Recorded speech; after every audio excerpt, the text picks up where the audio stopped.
Hello, I'm Shahin and Nejad from the Iranian Renaissance movement, Children of Ferdowsi, and I'm glad to have one of our intellectual in the movement, Dr. Jason Jorjani, the uh, professor in New Jersey Institute of Technology. And the subject of our discussion today is the Iranian influence on Greek culture, philosophy, and also political uh, school of thought.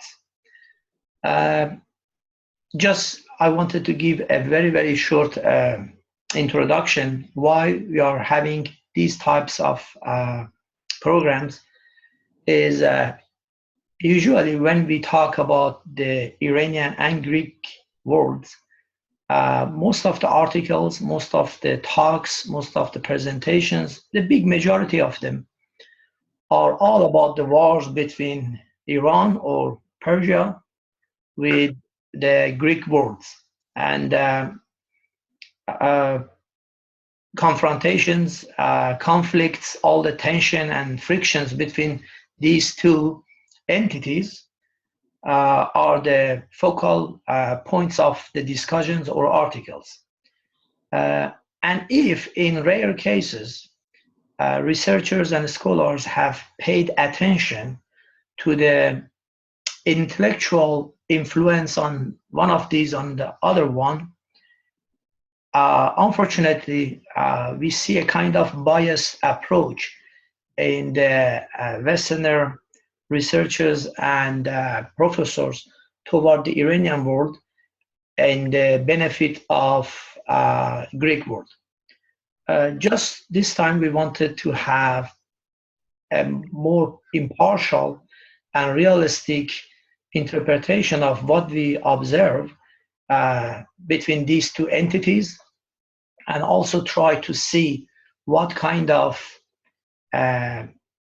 transfer of culture and thoughts have occurred between these two.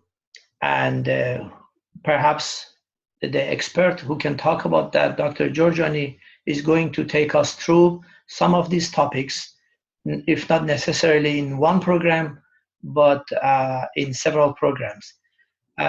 Before going through the first issue that I'm going to raise, just I wanted to ask Dr. Jorjani that when we talk about Greek world, usually, at least in Iranian society, people refer to Athens. So when they talk about democracy, perhaps it's about Athens. When we talk about a civic society, it's about Athens. We know that there have been a lot of contradictions and big differences between different parts of the Greek world, from Athens to Sparta and from Sparta to Ionia and other places. So for clarification, Dr. Jorjani, in this conversation, when we talk about Greek, are we talking about the general Greek world, or we are specifically talking about Athens? Well, we have to remember that the Greeks and the Persians share a common Indo-European origin. And during the course of the Persian Wars, it was very clear to the Persian ruling class, at any rate, that the culture of Sparta was somewhat more similar to the Persian culture than that of Athens. The other thing that we ought to keep in mind is that some of the wealthiest Greek city-states were on the western coast of Anatolia. And these were the first parts of Greece to be under Persian dominion. It's also from this part of the Greek world that science or philosophy arose, for the most part. So focusing on Athens and the conflict between the Persians and the Greeks from the beginning distorts the nature of the discussion. Thanks for that clarification. It's good for many of our folks to know that when we talk about Anatolia, today the Anatolia has a kind of Turkish identity, or at least the majority of that. But way before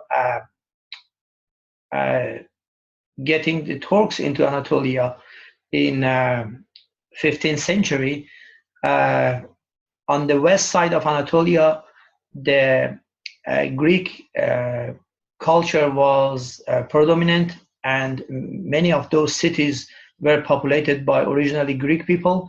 And in further east of the Anatolia, we had Iranian original people, Kurds, and also Armenian. So in the past 6 centuries almost, the climate has changed, and it shouldn't make us confused when we talk about Greeks. As Dr. Jorjani pointed out, it's not about the current Greece only, it's about a wider area which covers the west of Anatolia as well. When it comes, Dr. Jorjani, the subject of Iranian influence on Greek thoughts or Greek philosophy, one essential element which has been included in some of the recent works have been the influence of Zarathustra or Zarathustra on Greek philosophers. We know the essential element of Zarathustra teachings was Ahura Mazda. Maybe a breakthrough in defining the universe creation, which came out to be Ahura Mazda in Zarathustra philosophy, has penetrated the Greek philosophy in some extent and has influenced it significantly. Could you please take us through what has been this impact and where we can observe this phenomena? Sure. So the first thing that we need to do if we're going to address that subject is have a little bit of a sense of dates here, time periods. Because when people think of Greece, people who've been educated throughout the Western world, they think of classical Greece. But Zarathustra, there have been wide-ranging dates for Zarathustra. It's a very controversial subject. However, what we know is that for certain, he was at least 1200 BC. And this puts us even before the works attributed to Homer. So the oldest Greek literature that we have is the Iliad, and that's been dated to around 700, 800 BC. And if you look at archaic Greek culture, pre-classical Greek culture, there appears to be no essential change in the mentality of the Greeks between, let's say, 700 BC and the time that the Persians began to colonize Greece. If you look at epic Greek literature, like the Iliad and perhaps the Odyssey, and if you look at the closest they ever came to any attempt at understanding the genesis of the universe in the Theogony of Hesiod, you see a culture which has no sense of human free will and self-determination. These are people who really believe their lives are governed by fate. And what's more peculiar is that in a text like the Iliad, which of course was not a text, it was an oral tradition, it was recited, only later written down. In the Iliad, anytime someone comes upon an idea, it doesn't appear that this is a thought generated by their own mind. A god appears to them, almost as if they're hallucinating, okay? And this god puts an idea in their mind. Or if they suddenly find the courage for an extraordinary act of bravery and warfare, it's because suddenly Ares has possessed them from within, as if they've come under the demonic possession of Ares. So you have these people who are passive to external forces that move them almost as if they're under demonic possession. They have no sense of free will. The other important thing is that because they believed in a pantheon of gods who often were at war with one another, and the only way that they could wrap their minds around how nature functioned was to think of natural forces as an expression of the will of the gods, they also saw themselves to be at the mercy of capricious forces behind earthquakes and typhoons, hurricanes, and so forth. So in that sense as well, they had no control over their lives. They were reduced to ritualistic appeasement of capricious and tyrannical gods, the worst of them being Zeus himself, who frankly is a chronic liar and serial rapist. Not exactly the model of cultivation of virtue that you would want at the head of your pantheon. The most important observation to take away from this situation and the religious life of the Greeks is that it was reflected in rather barbaric conduct when it came, say, to warfare. The Greeks engaged in wars of rape and plunder. And the main consequence of them was the institution of slavery. Slavery based initially on taking prisoners of war. So this gives you a very different picture of Greece than the one that Westerners absorbed through their textbooks on the classical period. Now we have to remember that at the same time as all of this was going on in Greece, actually even before that, we have Zarathustra in ancient Iran as a philosopher who presages some of the core ideas that we see in the earliest Greek philosophers emanating from Ionia, the part of Greece that was under Persian colonization. But perhaps before we get into the pre-Socratic philosophers, especially the ones that were most directly under Iranian influence, like Heraclitus and Pythagoras, we could say something about Greek tragedy, which also arose immediately as the Persians were colonizing Greece, and probably marks the first significant break with this epic culture of the archaic period. It's very interesting, Dr. Jorjani. If I want to get one sentence from a portion of your answer, am I right to say the Greek philosophy was heavily polluted by mythology before they get the influence of Iranian Zarathustra on their side? So gradually they came out from the mythology part of that, and they got closer to the pure philosophy, which is all about the state of mind and wise and wisdom, and trying to have a discussion without getting interrupted by gods and mighty powers from outside, which was the perhaps the trend of mythological philosophy of Greece over centuries. Am I right? Yes, but you're being too generous. Insofar as you're talking about a philosophy in Greece before the colonization of Greece by the Persians, there was no philosophy in Greece. Mm-hmm. This was a purely mythological, ritualistic culture. Mm-hmm. And so before we talk explicitly about the first philosophers, let me just say a few words about tragedy, and in particular, the first great figure of Greek tragedy, which is Prometheus. Mm-hmm. So Aeschylus, as far as we can tell, is the first Greek tragedian, and tragedy represents a whole new art form. Instead of one bard reciting epic, you have a stage play inside of an amphitheater where the audience can take the position of an objective spectator. This is very significant because you don't see this in any other tribal cultures before the Greeks. If there are dramatic enactments in tribal societies, the whole tribe participates in those.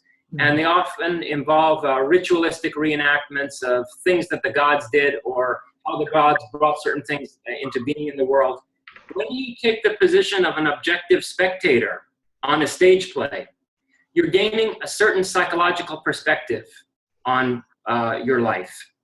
Mm-hmm. And the other thing is we have individual characters highlighted in the context of tragedy, and the sense that their fates are unjust. After all, I mean, this is what makes a tragedy. Mm-hmm.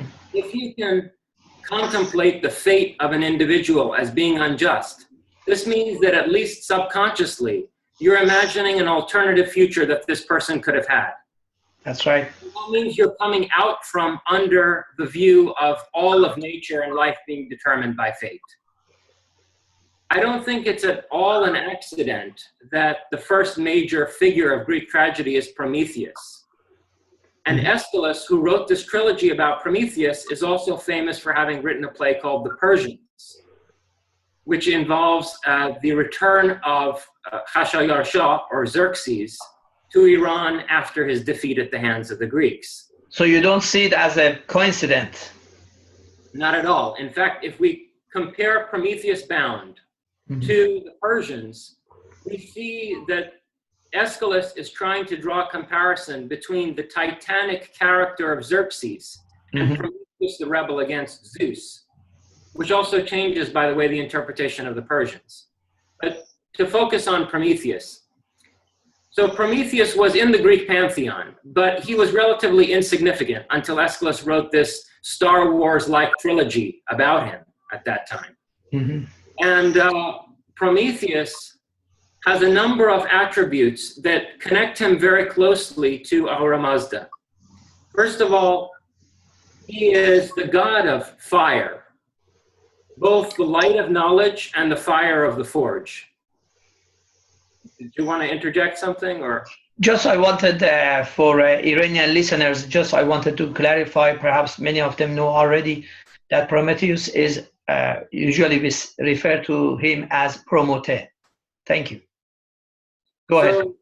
So Prometheus is the god of fire, and he is known for having stolen fire from the gods and gifting this to mortals, both as a light in the darkness of ignorance, the ignorance that the unjust god Zeus had imposed on humanity, and also as the fire of the forge, meaning the key to all technological development.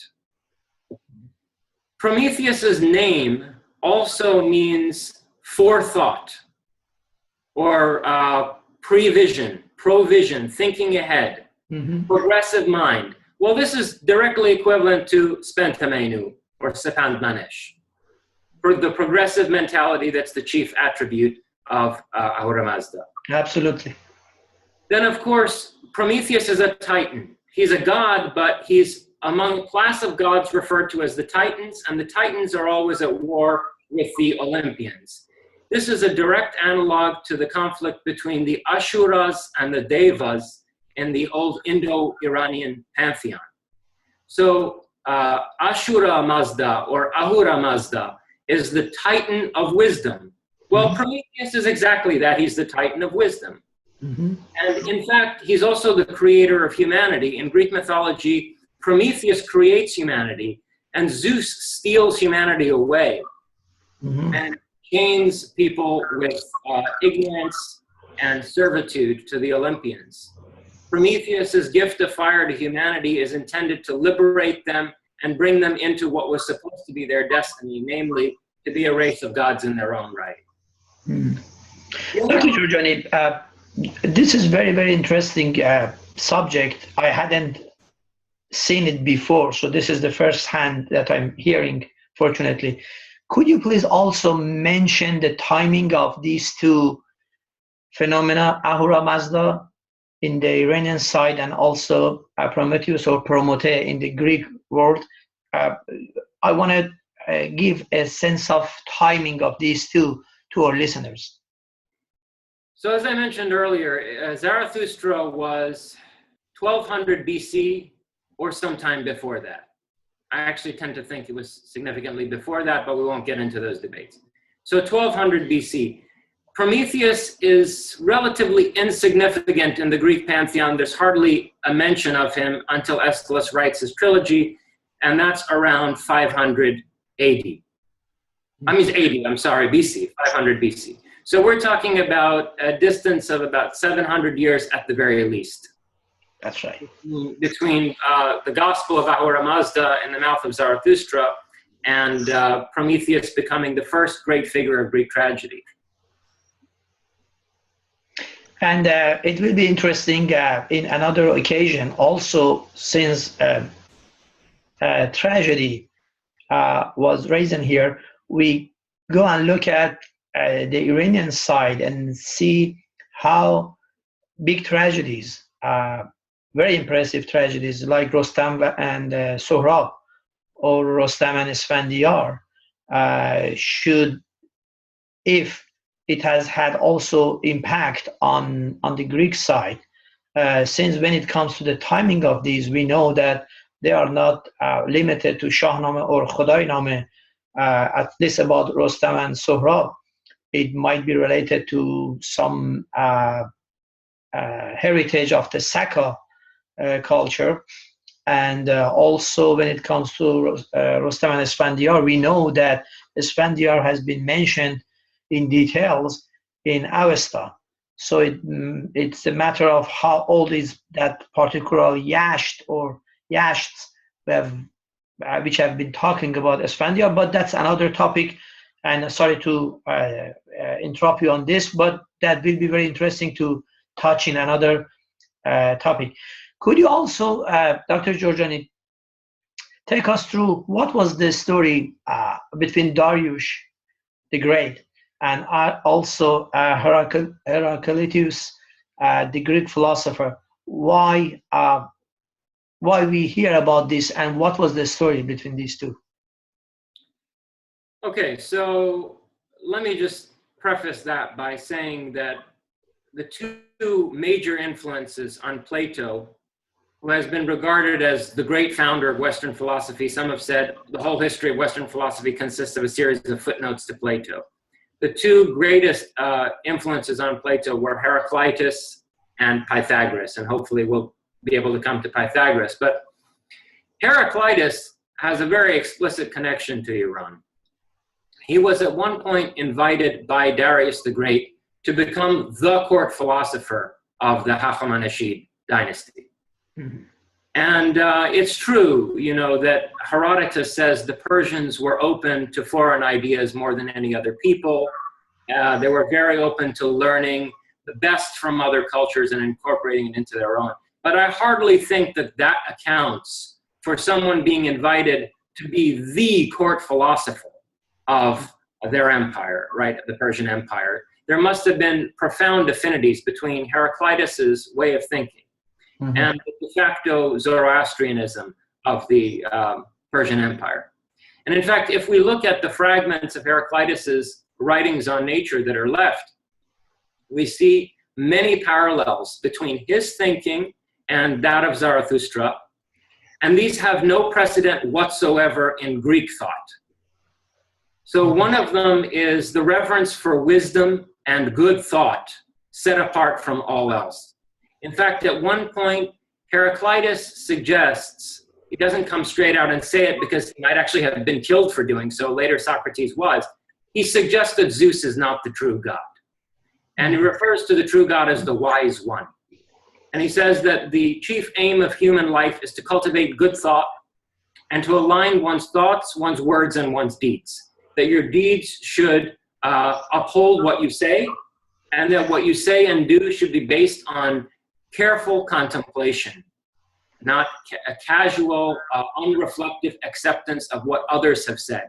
And in this regard, he levels a scathing critique at the ritual priesthood and at the poetic bearers of tradition or custom among the Greeks, for example, Homer and Hesiod. He is as critical of Homer and Hesiod and of the ritualistic priesthood of the Greeks in his society as Zarathustra is of the priestly caste that he is engaged with in his time and whose power he's trying to displace, as we see in the Gathas. Like Karpanha in Gatha. Exactly.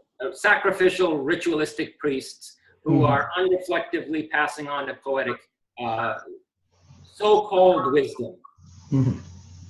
Another thing that we see that's very important is Heraclitus adopts fire, the undying fire, an everlasting fire, as the symbol of cosmic order. And in fact, this idea of cosmic order, which he refers to as logos, is identical to asha or arta in Persian thinking. and it's symbolized again by fire for Heraclitus. There's also an emphasis on dualistic or oppositional forces as being the wheelwork of evolutionary development in the cosmos.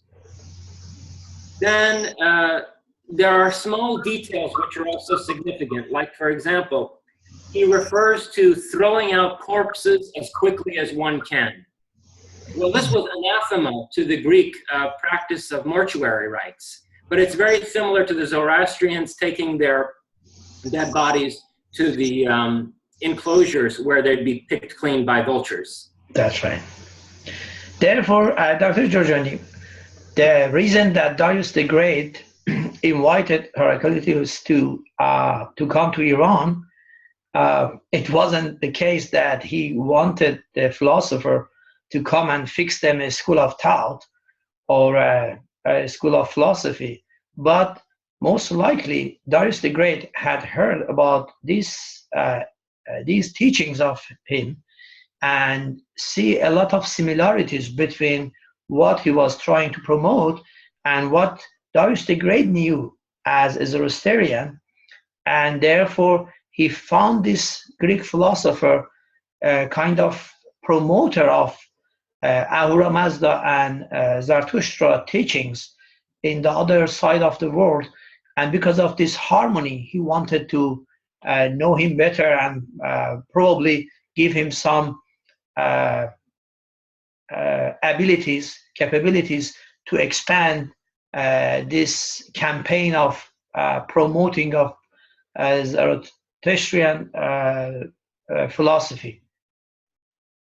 I'll tell you, I think it's an even more intimate connection than that, because I think the time when Darius extended this invitation was the moment when the Ionians, who had been propagandized to by the Athenians, revolted against the Persians.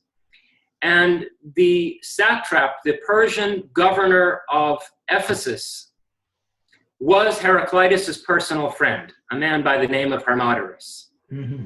And in his fragments, Heraclitus goes to the extent of saying, when his fellow countrymen revolted against the Persians, against his friend Hermodorus, who was ruling on behalf of the Persians, they ought to be hanged to the last man. Wow. Only the children should be left alive. This is what he says in his fragments. He was such an advocate of Persian rule and also such an opponent of democracy, which he saw as the rule of the rabble, of the uneducated mob, that he believed his fellow countrymen should be executed en masse. And at that point, instead of accepting Darius's invitation, he sequesters himself as a hermit in the temple of Artemis. Well, this is very important. Who is Artemis? I don't understand why I've never seen in the scholarly literature a discussion of the fact that this is clearly an Iranian name in origin. The Greeks tell us that Artemis was the goddess of the Amazons, and recent research has shown that the Amazons were a historical people. They were the female warriors among the Sarmatians, or Sarmad, or among the Scythians, the Sakas. And they, in fact, according to the Greeks, had built the original temple of Artemis, which was one of the 7 wonders of the ancient world. Mm-hmm. It occurs to me that if you read Artemis, which has no clear sense in Greek, in the context of Persian linguistics, you get Arta Amesha, or immortal truth. So I think that Heraclitus knew full well who Artemis was when he sequestered himself in that temple and bestowed his writings to the priestesses of the goddess of the hunt. And by the way, the chief symbol of Artemis is, of course, the archer's bow, which is a symbol of truth in ancient Persian culture. Nietzsche quotes Zarathustra to the effect that to speak the truth and shoot well with arrows, that is Persian virtue. So we have that as well as a piece of evidence for the connection between Heraclitus and Iran. It's getting very interesting.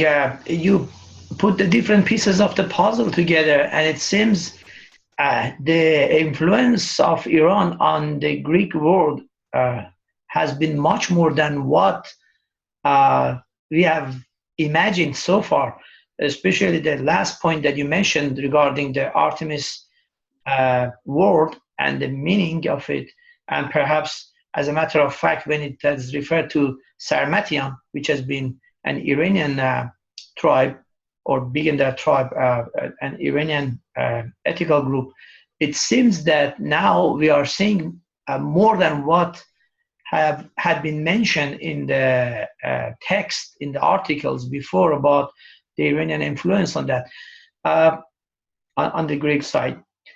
Therefore, according to what I heard and you mentioned about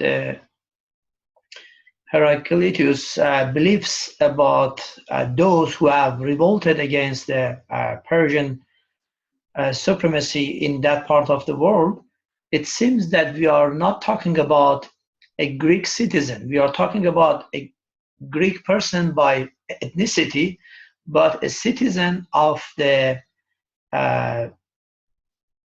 Iran Shah, or Persian Empire. It seems that has been the case, because what this philosopher has expressed shows that he doesn't know himself as a part of that entity. He recognizes himself as an Iranian citizen who tries to defend the Pasha and wisdom, and perhaps in that case it was being under umbrella of Persian Empire, and also trying to have sympathy with what Persians have presented to them to be kind of progressive elements for their own time. I actually agree with that entirely. Dr. Jorjani, we get to Pythagoras and also Plato, two very famous faces, even among the Iranian community, Iranian society, Pythagoras و Aflatun. I don't think it's good if we continue the discussion going through those famous philosophers and mathematicians about Pythagoras, and trying to really compress the discussion into few minutes. I think it's way more important than trying to merge it into the existing discussion.